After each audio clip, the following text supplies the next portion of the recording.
Cali X Boxing here, and it's the eve of the weekend. We are at Thursday. I hope everybody's been having a great week. I hope everybody's looking forward to some boxing this weekend. Kid Schofield's back in action on the co-main event. Did y'all see O'Hara Davies versus Ismael Barroso was postponed because of issues with passport, whatever it ended up being. And I mean, good Lord.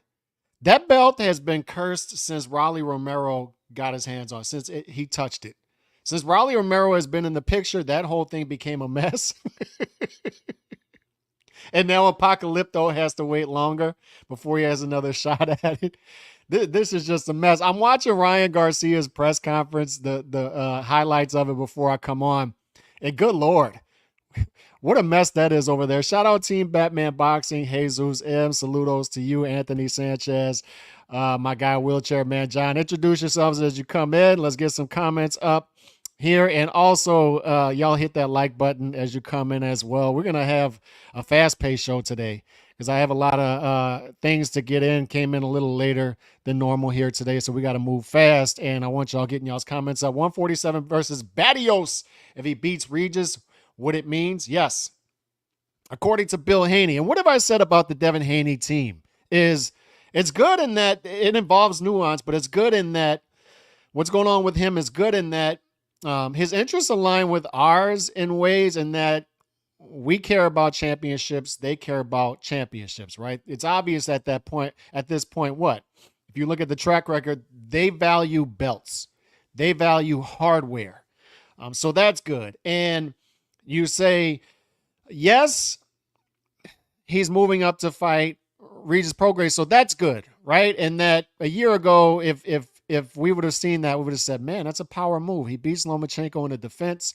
He's undisputed at 135. His first fight up to 140, he fights Regis Prograis. That's tough. He's fighting for a real title at 140. That's tough, right? But the nuance, the negative about this is they're opportunistic. I saw the clip of them reacting to Kambosos beating Teofimo and said, we will do whatever to fight this guy. Australia again. Yeah, whatever. Lomachenko, we'll defend against him because now we're 3.5 to 1 favorite. And we feel like Lomachenko's late in his career. He's past it. Now is the time to do this fight. They saw the Jermaine Ortiz fight. Let's do it. And that's why they fight that fight. And then the same thing with Regis Prograis. They see the Zorilla fight. Now. Let's do it now. And then they're already looking past Regis Prograis and saying, we beat Regis Prograis. According to the Boxing Voice, Bill Haney is out there saying, and I wrote it down, Haney will beat Prograis to become the 140-pound WBC champion. After he does that, we will vacate or we will activate our WBC status to enforce a fight with Mario Barrios at 147. I'm assuming that will be one of the vacant belts, right? So they're assuming this belt comes into a vacuum. Mario Barrios is first in line for it. And then when we activate our WBC status, when we get a 140-pound belt, because you can do this, you can say, I'm champ at 140. I'm going to move up to 147. I'm first in line for that belt, the same belt, WBC. And they'll get to fight Mario Barrios at 147 for welterweight. I see Ryan Garcia out there at this press conference, and he's saying, I'm going to conquer 140, 147. This is all good stuff to hear, but at a certain point, man, you need to see stuff actually happen. Ryan Garcia didn't conquer 130, then he moves up to 140. He hasn't achieved anything at 140 yet. He's fighting 135-pounders at 140, right? We talked about how the Tank Davis theorem works. Well, Ryan Garcia has picked up on that as well. He's going to fight 135-pounders at 140. So I want to see Ryan accomplish things at 140 before he thinks of 147. We talked to Glenn Jennings about this the other night. You know, he sent an email a month or two ago to D-Style and I saying, to our network saying, we need to get back to weight class business. We need to get away from this this whole daring to be great thing, right? These novelty fights. And when I see Devin Haney and how they're moving right now, it's starting to look novelty-ish. They invited Keith Thurman to the fight, right? So maybe they want to move up to 147 and fight Keith Thurman, but now it's looking like Mario Barrios for hardware at 147. How about we see guys stay in weight classes and fight the top fighters in their weight classes. I'm tired of seeing guys move around weight classes, and it's fine. Look, it's fine. There's good and there's bad. Like I said, Devin Haney and dissecting him in his career involves nuance. And people don't like to do it because I see it on the back office. I say something positive about Devin Haney. I see Devin Haney crowd move in, but I warned them the first show. I said, you guys are about to leave. You're not going to stick around. And then I see them leave in the back office. Why? Because the first time they hear me say something negative about Devin Haney or critical, they're going to leave. They want to hear positive, positive, positive. The anti-Haney crowd is going to want to hear negative, negative, negative. It's why, HLD and I have gone back and forth about Devin Haney. He wants negative, negative, negative Devin Haney, but there's some positives there.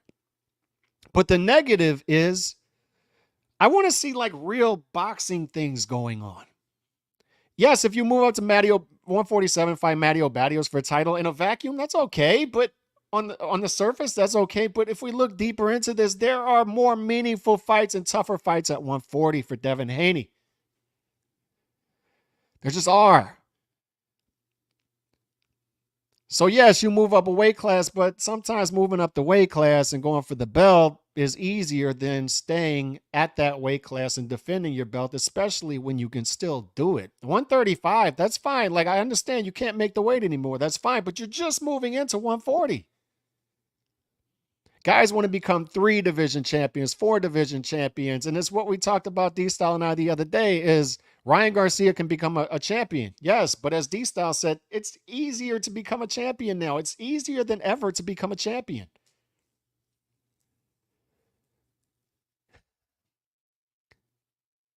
Is it more difficult to become a 3 division champion than it is to stay in your weight class and fight tougher fights and defend what's yours? I feel like more fighters are adopting the Tank Davis theorem. The Tank Davis theorem states many things. One of the things it states is compete in multiple weight classes simultaneously. That way, when a 140 pounder calls you out, then it's no, I'm a 135 pounder. A lightweight calls you out, you say, well, I don't care about the belt, so I don't care about being the champion at lightweight. I don't care that you're a top fighter. I don't care. What do you bring to the table monetarily? And I told you that, guys, this the other day. It's the difference between a Canelo fan base and a Tank fan base. And if you want weak of stomach things, go follow. Tank is right over there. Go follow him. If you have a queasy stomach, go over there and follow that. Because what do you hear every single time a threat is brought up when it comes to Tank Davis? You start to hear about purse splits. You start to hear about 5%, 20%, 30%, all this stuff. It only becomes a problem when there's a real threat mentioned. Mario Barrios at 140, no problem. No problem. We don't hear anything about purse splits, none of that stuff. Josh Taylor is mentioned. What does Josh Taylor bring to the table? I don't know. What does Mario Barrios bring to the table? And that's the difference between a Tank Davis fan base and a Canelo Alvarez fan base. How many times have you heard the Canelo Alvarez fans? Look, it's been 5 days. What are the pay-per-view numbers for Benavidez versus Boo Boo? I don't know. I don't care. The only way that becomes a problem is if we start to get into negotiations and it becomes tough, right? But the only reason we hear about purse splits and all this stuff when it comes to Canelo is when things get difficult in negotiations because the B side is trying to strong arm. We've been over. He's a generous A side. But when I see Devin Haney vacating the belts, number one, finally, I'm of the opinion now where, look, man, we got to get things moving. We got to get things moving. Sanctioning bodies need to start getting things moving. It's part of their job. Get things moving.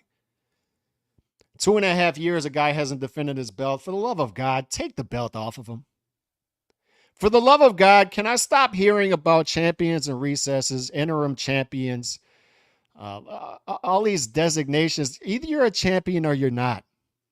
You're a champion or you're not. And I'm of the opinion now that if you move up to 140, don't hoard the belts at 135. Why are we finally getting movement at 135? If you're going to move up to 140, make them vacate the belts. You competing at 135 or not? No? All right, let's go.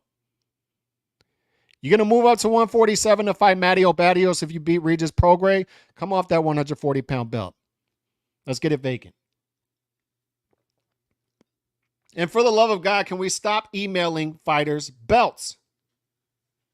Tank Davis is out there saying, I don't want your belt, keep it. Did y'all see that?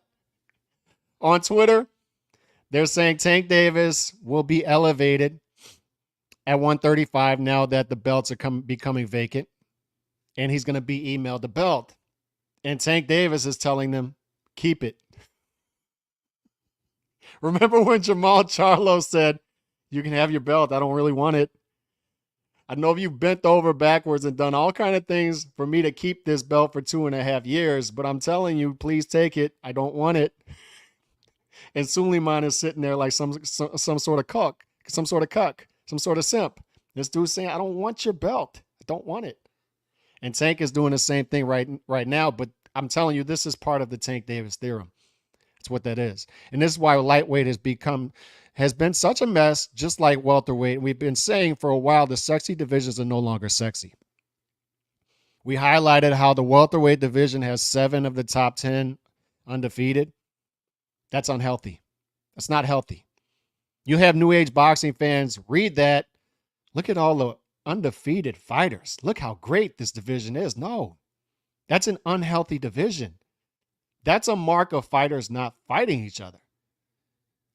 No one there is fighting each other for years. And then Boots Ennis is emailed the belt. Same thing at lightweight. Lomachenko, despite what I say about him, despite what a Ring Magazine says about him, great overall resume. I think a great resume at lightweight. Did it throughout 3 divisions. Won a legit title, or fought a legit title in the second fight, won one in the third fight. A lot of great things there, but still missing that big win, if we're being honest, particularly at lightweight.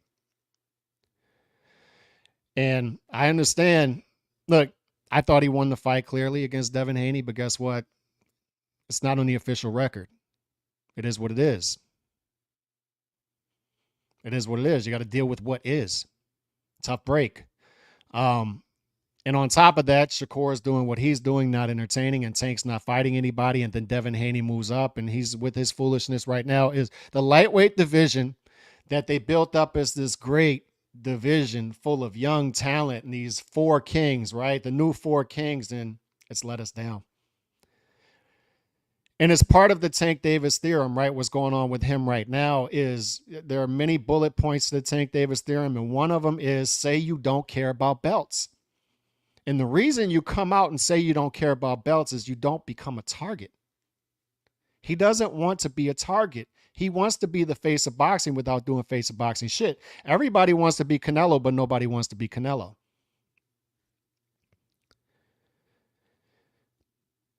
Say you don't care about belts, but at the same time, market yourself as a 3-division champion. Say you don't care about belts, but at the same time, have your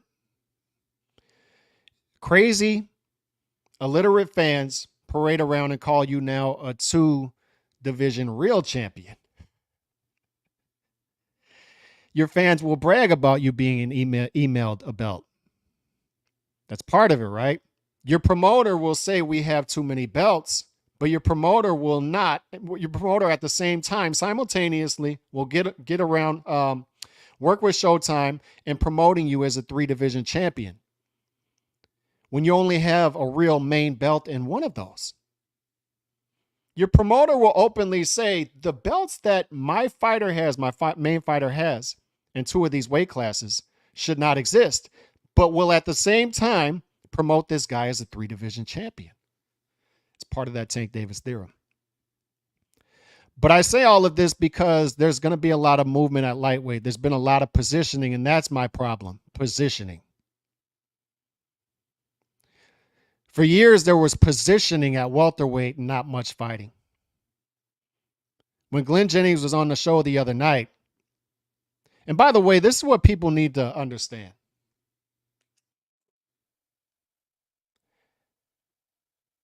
And I need to make a note of this because I go off on tangents and then I forget what I was about to say. But I need to make this disclaimer first and foremost.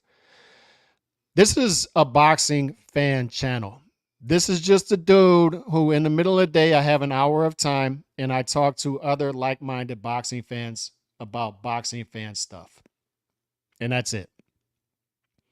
I am not a journalist. I'm not speaking down to anybody in the chat. I respect everybody in the chat. I have many of your phone numbers at this point. We text back and forth about boxing stuff.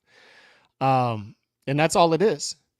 And what we do here is I have some bullet points that I talk about, but mostly it comes from here and here. It's just freestyling stuff. And it's because over time I have a foundational values when it comes to boxing. And I've met like-minded people in the chat who I think we all have the same values and we all want the same thing. We may differ when it comes to certain things. And Edwin Castillo may be in the chat. Shout out to him. And he may not agree with what I'm saying with David Benavidez right now. And that's fine. It's perfectly fine. Perfectly fine. And HLD may not agree with some of the stuff I say about Devin Haney. It's perfectly fine. Why? Because ultimately we all want the same things. We all want on our TV to be entertained on Friday and Saturday night in boxing, and anything that comes in the way of that is an obstacle to us and becomes our enemy. That's what we're doing here. That's why we sound like a broken record at times, but it needs to be said.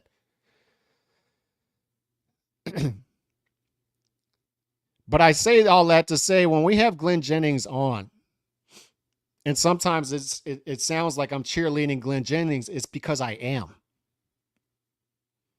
And I'm not going to apologize for that. And why would I do that? Why would I cheerlead a Tom Loeffler when he responds to me? Finally, a power broker responds to me with something positive and says, I understand everything you're saying. I agree with everything you're saying. And that's why we're doing it this way with Callum Walsh. So watch us. I applaud that. He's listening to the market. And if Loeffler does something I don't agree with, I'll still call him out. But when Glenn Jennings comes on and says, Calix, I agree with everything you're saying, and this is why we do this. This is why we don't constrict our fighters with contracts to where they won't be active in the future. And I guarantee you there is nothing in Tim Tszyu's contract that will hold him back from activity in the future. I hear you, and I agree with you. And yes, I'm not a journalist. I don't need to come on here and pretend to be impartial with certain people.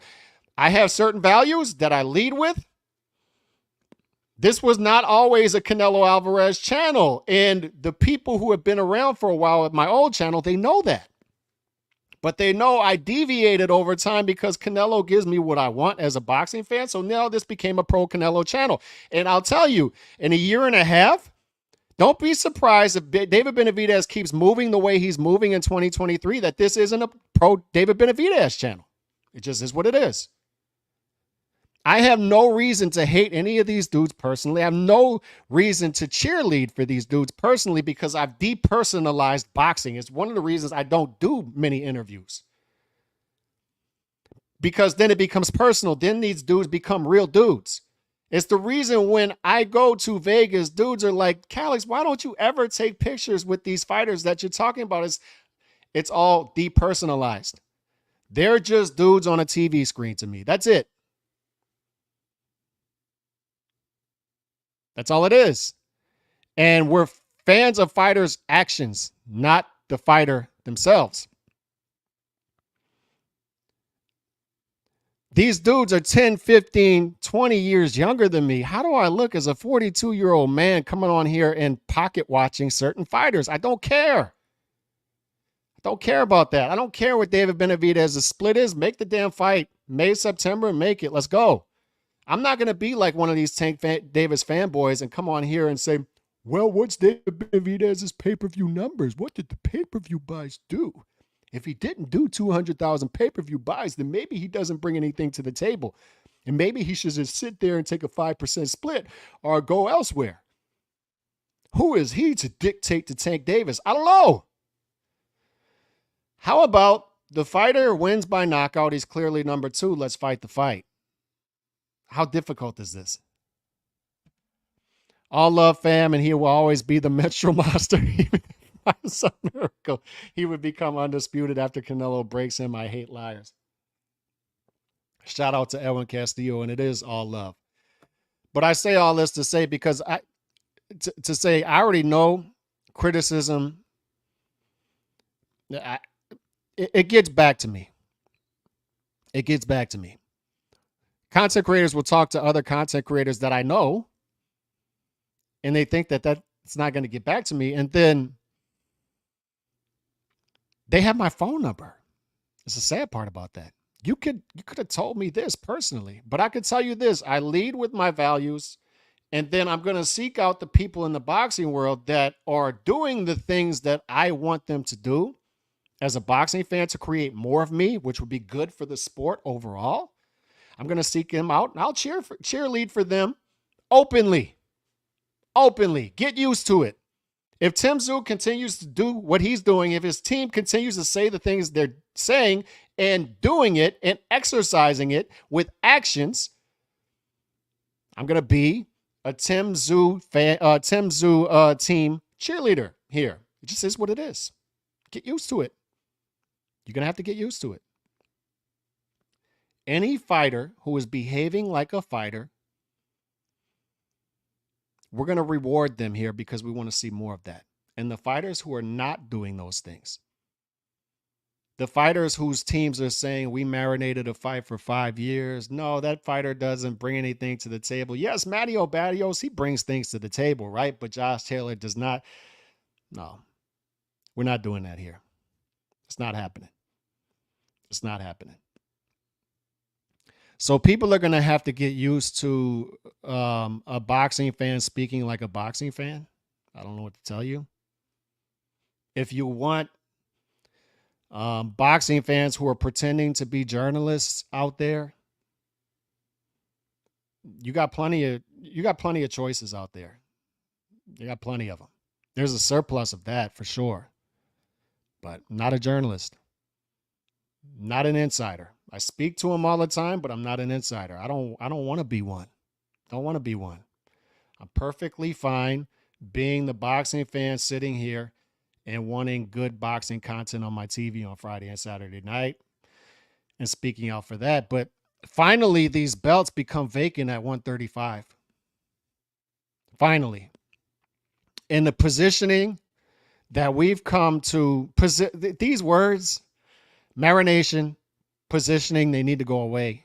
And these words, marination, positioning, God, they're just frustrating words. They're poison when it comes to us as boxing fans. I'm tired of hearing about positioning. I want fighters to go out there and make things happen, not wait for things to fall in their lap, not waiting for the perfect temperature and the perfect environment to then pounce. No, man, go make things happen. Go fight the fights. And we've had a lot of positioning at lightweight. Credits to Lomachenko. He's tried to make things happen. He's fallen short twice when it comes to the big fights. At least he fought the fights. At least we got to give Devin Haney that he became undisputed at 135. But this is the thing, man. When it comes to a fighter like a Tank Davis, positioning. Waiting for a belt to fall in your lap and then pretending like you don't want the belt. It's not a clear and concise plan when it comes to Tank Davis. Even Lomachenko versus Kambosos, I don't like that. I can give credit to Lomachenko. Lomachenko has tried, right? He's tried to make things happen at lightweight. He has the best resume at lightweight if we're keeping it real. Still. That being said, he's still missing the big win, and Lomachenko versus Kambosos just doesn't do it for me. The whole thing stinks. I get it. I get why they're doing it, but you better sure as hell have something right behind that if that's what you're going to do. Because Lomachenko versus Kambosos on the surface, just that fight, just for a title, doesn't do it for me. And it's coming from a Lomachenko fan. And I got nothing against Kambosos, but he did not win the fight against Maxie Hughes. He did not. He did not. He's coming off of 2 losses where he was not competitive, and then he lost against Maxie Hughes and got a gift. Let's be honest about this. And now I'm supposed to be excited about Lomachenko fighting him in Australia. I'm not. Something better come right behind that. But once again, it's positioning. It's let's see what happens when these belts become vacant. Look, man, maybe there's stuff going on in Ukraine, and maybe that's why Lomachenko didn't fight a second time. But when the Shakur Stevenson fight does not happen, and then Kambosos happens in April, I have to assume that there was some positioning there. And some Lomachenko fans that are in the same tent as I, as a Lomachenko fan, they might not like to hear me say that, but I don't like it. I don't like that. It is what it is. So what's going to happen with the Tank side of this? I think there are people out there reacting to Tank saying, keep the belt, I don't want it. And they're reacting the wrong way, I think. They're taking his words literally. And they're saying things like, well, if Tank's not going to fight for that belt, then we'll get next up is Isak versus William Zepeda. And if that's your reaction, I don't think you've been paying close enough attention, because once again, it goes against the Tank Davis theorem, right? Is he's going to fight for that belt against Isak Cruz, I think, in a rematch.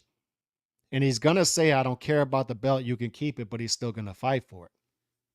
It's just part of it, right? Is yes, I'll take the belts. I can promote myself as that. But at the same time, I want to say I don't care about the belt, because if a real threat comes, then I can give up the belt easily.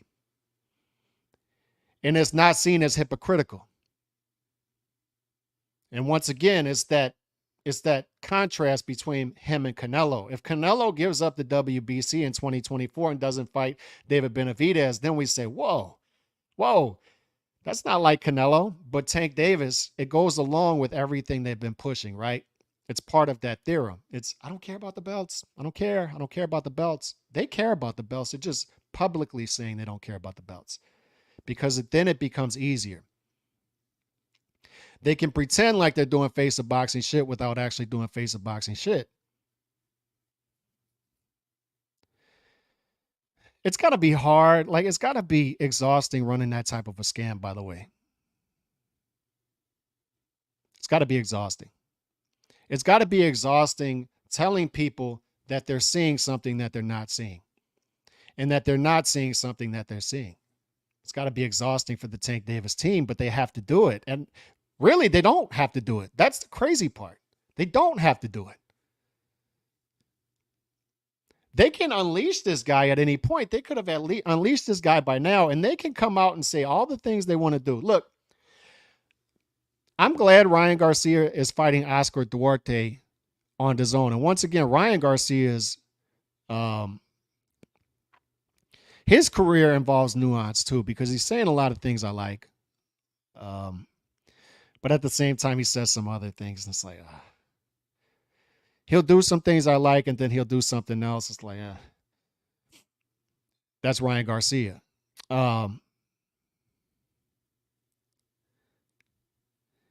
When it comes to Ryan Garcia in particular, I'm watching this press conference today, and people are saying, no, it's just a soap opera. This is all fake. I don't think it is. I think there's real friction from what I hear. And I think Oscar has sort of had some bad luck with some of these camps. And he may have brought some of this on himself. I don't know. But there's real friction between Ryan Garcia's inner circle and Golden Boy. And I've heard the same thing about other fighters at Golden Boy. Virgil Ortiz, Golden Boy. Jaime Munguia, Golden Boy. It's sort of different teams. There's friction there. But when it comes to Ryan Garcia, I like the fact that this isn't on pay-per-view. So that comes off good, right? And it's going to work for him long term. But at the same time, I have to think that I don't think Tank Davis and Ryan Garcia are the stars that people have made them out to be. The Tank Davis fans, the Ryan Garcia fans have made these guys out to be stars that I don't think they are. And shout out to Joe Habib, ringside reporter. He said something a while back that makes sense after the fight. Tank Davis versus Ryan Garcia. And he says sometimes it's not addition, sometimes it's multiplication. Those two guys together put up 1.2 million pay-per-view buys, if you believe that number, which I don't know if I do anymore. I don't know if I believe these numbers that Steven Espinosa has been floating out there. With that or live gate. I think this guy's been caught lying about live gates. So God only knows what he's doing with pay-per-view numbers. But if that number is true,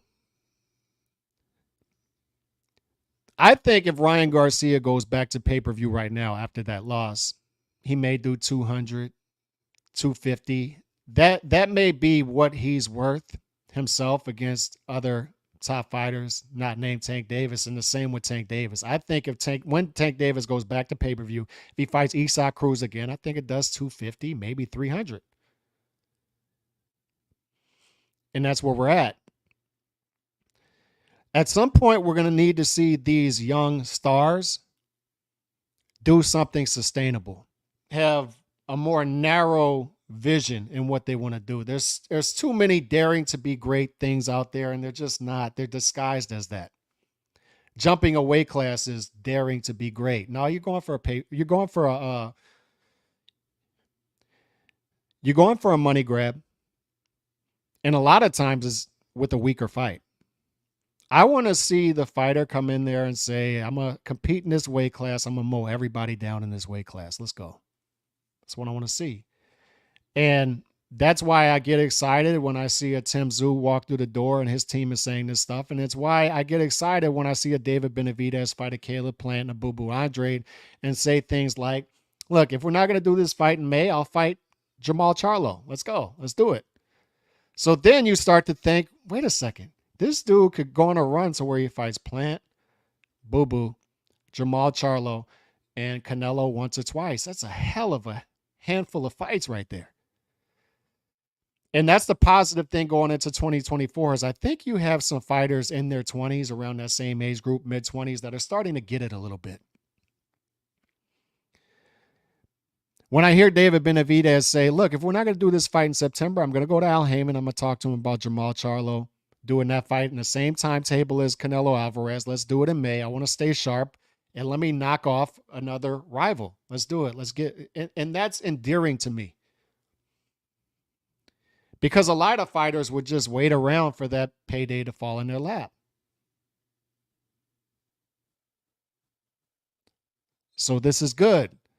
There's positioning, there's marination on this side, and then there's just fighters hunting. Hunters hunt. Be aggressive. Go after things. Get people emotionally invested in you. Rigged. LOL. Loma's been placed up on pedestal since day one. Rigged is the boxers that have to earn everything and work their way up the card.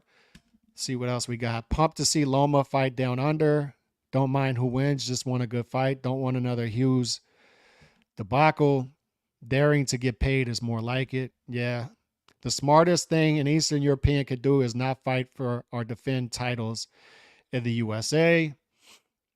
Only suckers fight for legacy today.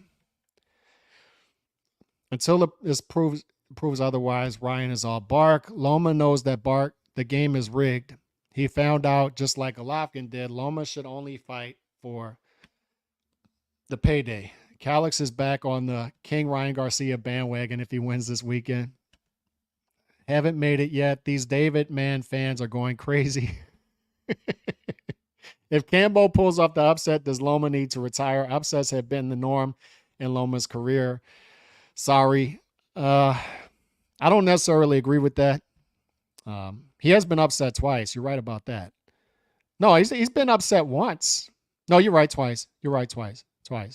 So, but I don't think Cambosa's that dude, Nando, to be honest. Bivol outpriced himself for better BF and Canelo. Aussie's taking over boxing. If Canelo doesn't fight Benavidez or Bivol next, is there another fight that is acceptable? No, it's not. It's not. It's not. And let me hammer this home real quick. Let's just get this out the way. And I'm going to say, we're just not going to talk about this much going forward, because I want to focus on all the positives that will be of this rivalry, because it will be a rivalry. And that fight is happening. The tough part to watch for me is good content creators going for low hanging fruit.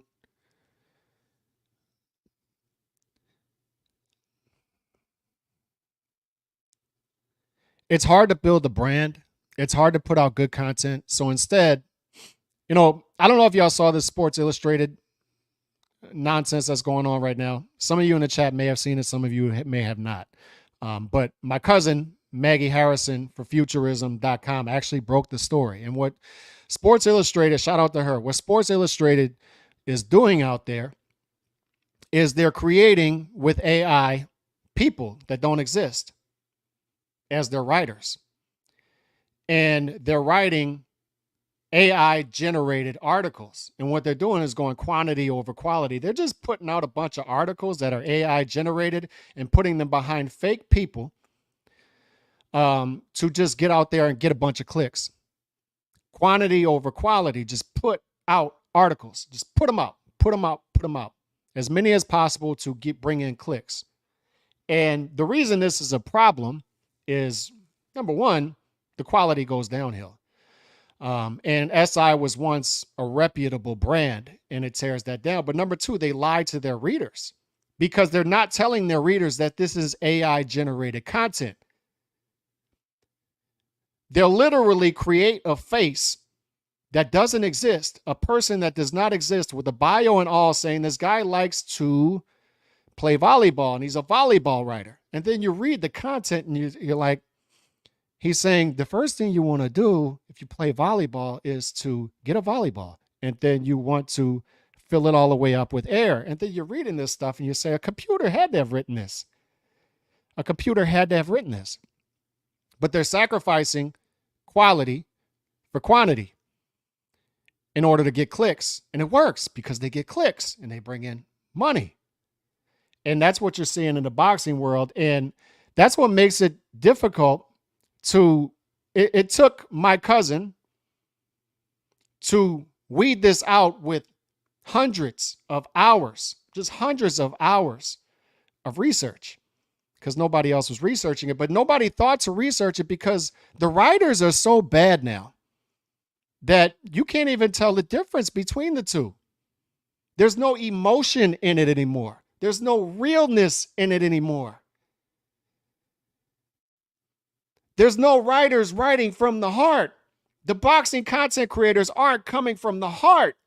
The journalists aren't coming from the heart. We all got in it for the same reasons. At some point, we all loved boxing. We all loved dudes beating up on each other. We all love great fights. And at some point, these dudes, a lot of these dudes became robots, drones, and just started putting out heartless content. Because it's easier to do that. It's why you see the dudes on YouTube putting out 1 million videos, right? So just grabbing in clicks, grabbing in clicks, grabbing in clicks. And they title it the most outrageous stuff. And it's why you see the takes out there that you see now that Canelo is ducking Benavidez, Canelo's ducking Benavidez, Canelo's ducking Benavidez, because it generates clicks. Generate clicks. And they'll just come on and talk for 1.5 minutes. Canelo's ducking Benavidez. They'll title it that way, and it's going to bring in a ton of clicks, but it's heartless. I had a dude tell me on Twitter the other day, sometimes we need to shame fighters into fighting each other. Fair enough, but I'm not into shaming fighters who don't deserve to be shamed. If it's not real, if it's not there, then I can't do it. It's harder to get on here and talk from the heart, do podcasts, have an actual values that you stick to and try to stay consistent with. We're not all batting 1,000 out here. I'm certainly not, but you try.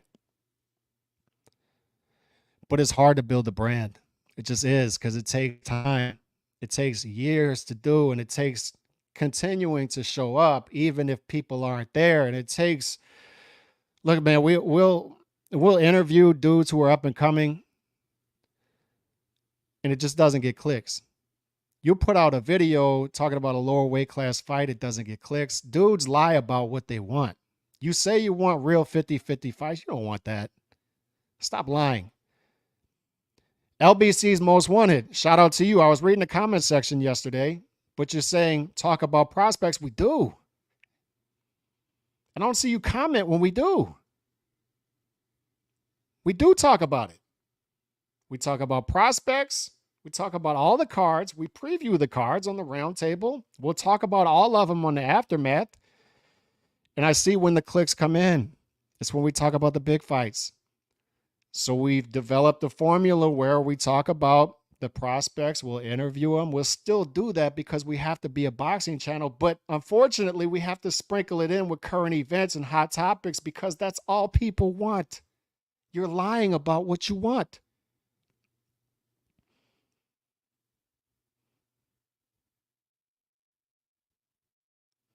You don't want to hear us talk about, you'd rather hear us talk about Tim Tszyu than his little brother. Be honest.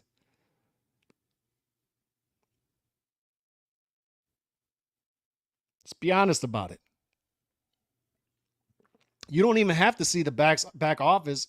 When I went to the Canelo versus Golovkin fight, I'm sitting there and watching Bam fight. Of course, I get there early, and I'm watching Bam fight in the co-main event, and it's 60% full. And as soon as the fight ends, that place within 5 minutes becomes packed to the rafters. And I'm like, good Lord. These dudes don't even show up to see Bam fight? This dude's arguably top 10 pound for pound. That's where we're at. This is where we're at, to be honest. But it's hard to build a brand. And that's why Sports Illustrated decided, forget the brand stuff. We're just going to put out a bunch of content because that's what everybody else is doing. It's why I see a comment by Hawker Mustang in the chat saying, forget legacy. Lomachenko should just go for the money now. And I understand where that comes from. Just be like everybody else. Fight easy fights. And call yourself great, right? And why wouldn't you? Because Tank Davis is in the top 10 pound for pound at Ring Magazine. I think he's top 10 pound for pound at ESPN. He hasn't fought anybody. When you see big publications somewhat abandon hardcore boxing fans by doing stuff like that, you say, well, why doesn't Lomachenko just go fight easy fights? Now, to Ring's credit, they're the only ones who still has Lomachenko in the top 10 pound for pound. I understand their reasoning behind that. They felt he won the fight against Devin Haney. It is what it is. People agree or disagree with that. Overall, I still like them. But I understand where that sentiment comes from for Hawker Mustang is everybody's just giving in. Everybody's just giving in. So Sports Illustrated will see that and they'll say, let's just have an AI farm and just have them spit out a bunch of content. Get it on Google. People will randomly search this stuff. Who the hell is ever going to check to see if these are real people anyway? We'll just pass them off as real people. And now more than ever, and this is the big part of that story that people are missing, the Sports Illustrated part of this, that part of that story is the reason they can pass this stuff off is there is no heart behind any of these stories anymore.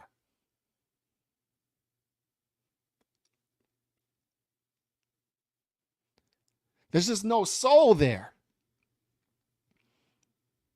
It's what I was listening to an interview with 50 Cent earlier. I always bring him up because I think during a time, it was important at that time in hip hop, people were going in different directions. He went in a different direction than everybody else. He said, I don't care about the streaming, whatever. I'm going to put out content that everybody likes. I'm going to use the streets as a sample size, and then I'm going to put that out to the suburbs because the suburbs like with the streets. So I'm going to listen to the streets, and that's going to extend to the suburbs. And then I don't care if they steal my music because I'm going to Trojan horse that music into becoming a brand. I'm going to become a brand, and I'm going to sell them products that they cannot steal, that are more difficult to steal. Here's shoes. Here's a wife beater. Here's vitamin water. Your grandma likes vitamin water. Here's some water, vitamin water for your grandma. I got things for everybody. I'm going to produce some movies. Your grandma, your mom might like some of my movies if she doesn't like my music. And he opened the market up.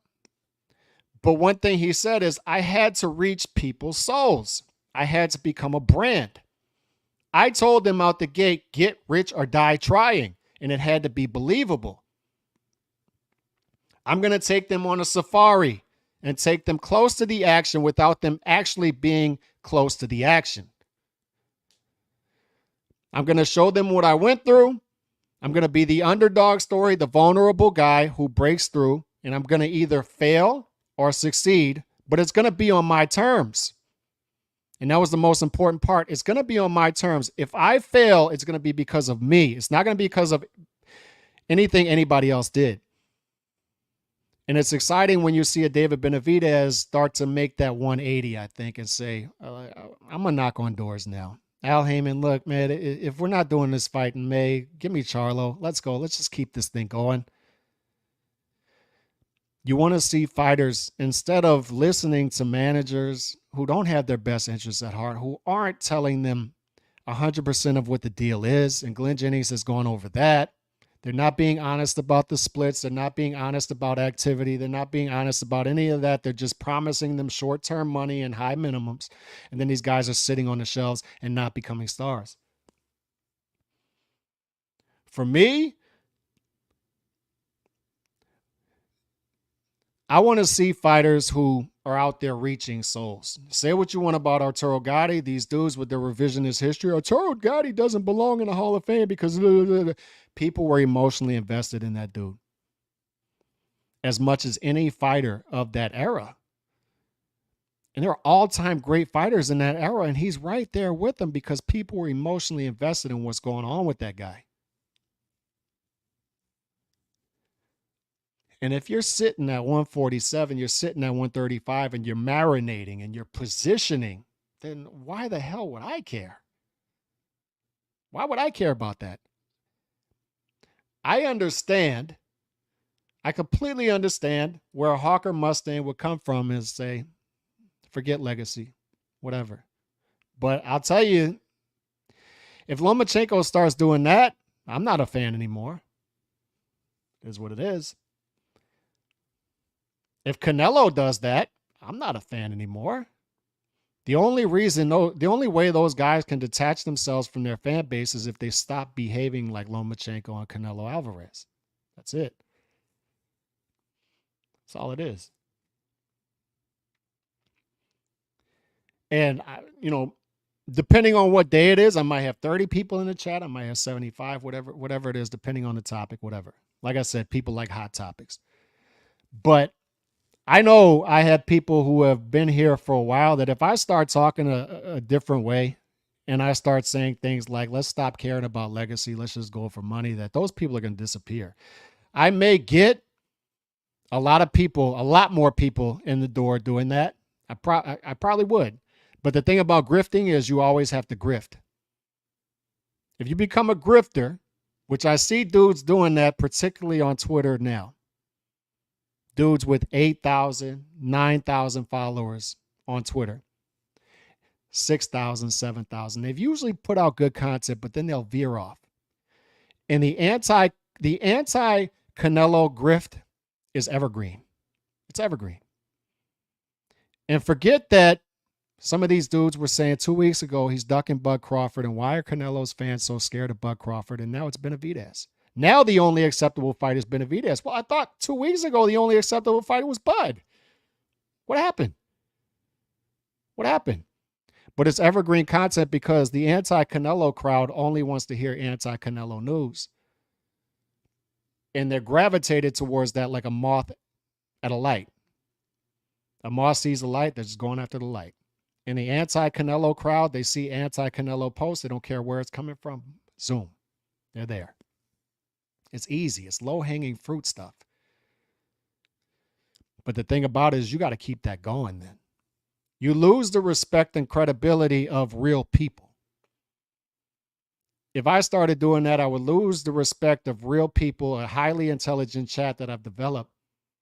People who watch in the archives and comment underneath the comment section, who I know are intelligent because I see them putting this stuff together. And I would lose those people at the expense of people who like grifting content. And once again, the grifting content is low IQ. The grifting audience, the people who like that, they're low IQ audience. And you have to continue to feed them that. So you have to, but the thing is, just like we talked about with Sports Illustrated, and this is a sad part. This is a sad part, is you see the Stephen A. Smiths out there. You see What's the guy? Skip Bayless. And they've made tens of millions of dollars off of this stuff. Just low intelligent in every sport. Just low intelligence. Just terrible stuff. And people find this entertaining and they eat it up. Just eat it up. You say they don't believe this stuff that they're saying, but people just eat it up and they know it. They know it and they could just continue on with it for years. I remember seeing this stuff come through the door 10, 12 years ago and saying, this will go away. There's no way they can keep this up. And they do. They do. And that's the sad part. That's what we're against. But going back to the Sports Illustrated article, I think there is going to be a point. I think this is an important time when you're going to have people say, we're going to go after that. AI generated stuff, just put out a bunch of content that has no heart, no meaning behind it. You might as well be a robot. The boxing content I see out there right now, these dudes may as well be robots. You're going to have that. But I think you're going to have a handful, maybe more people who are going to say, I'm going to go in the opposite direction. I think some of those dudes are going to be rewarded. Like they're going to really focus in on just building a brand and just putting out good content, just good sports content or good boxing content. And they're going to do the work and put out a good brand and they're going to be rewarded at some point. I have to believe that. I have to believe it. But as far as 135, it doesn't surprise me at all what has happened in that division. It's been a big disappointment to me, just like 147. It doesn't surprise me at all that Bootsin has had a belt fall in his lap. You see Emilio Estevez, Stanionis take step aside money, step aside money, step aside money. Cody Crowley, God only knows what happened to him. Virgil Ortiz. For whatever reason, we couldn't do Burts versus Virgil, and Virgil can't even make the damn weight anymore. And God only knows if he'll be able to make 154. Bud and Errol, they make us wait 5 years for that fight, and then Bud just beats the crap out of Errol. And now they want to do it again.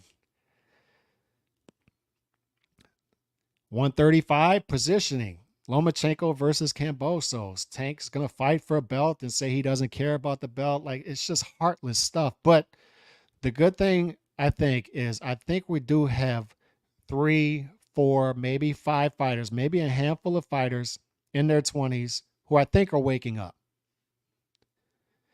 And the other positive of this, the intriguing part is I think we may see fighters who are going to have to fight and earn their stripes going forward, because particularly with PBC,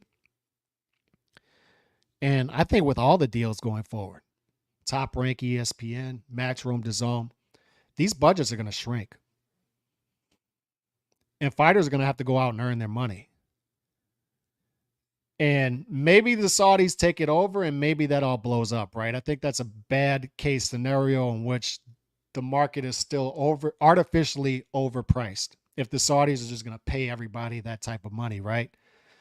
But I think you're going to have fighters wake up and go for it. I'm going to stay positive in this, not just negative. I'm going to stay positive. And I'm going to stay positive in the fact that on Saturday, I think you're going to have an action card. It may not be as deep of a card as we thought. Like O'Hara Davies versus Ismael Barroso disappears because what a mess, right? And Ryan could be there disrespecting Oscar while Oscar's standing right behind him shaking his head. It's the craziest thing I've seen in a while. He's just talking about Oscar like Oscar's not there. Oscar's right behind him just having an aneurysm. Like right behind Ryan as Ryan talks about Oscar. It's unbelievable. But I think Ryan versus Duarte is going to be a good fight. I do. And I think Schofield is a guy who I don't think his ceiling is that high, but he's fun. He's fun to watch. So I think this will be another fun Golden Boy card. Golden Boy knows how to put on fun cards. They might not be the names all the time, but they know how to have some fun. And I think we'll get that on Saturday. So let's focus on the positives there. I hope everybody has a good Saturday watching these cards. I got to bounce. I came in here late. God bless everybody. Peace.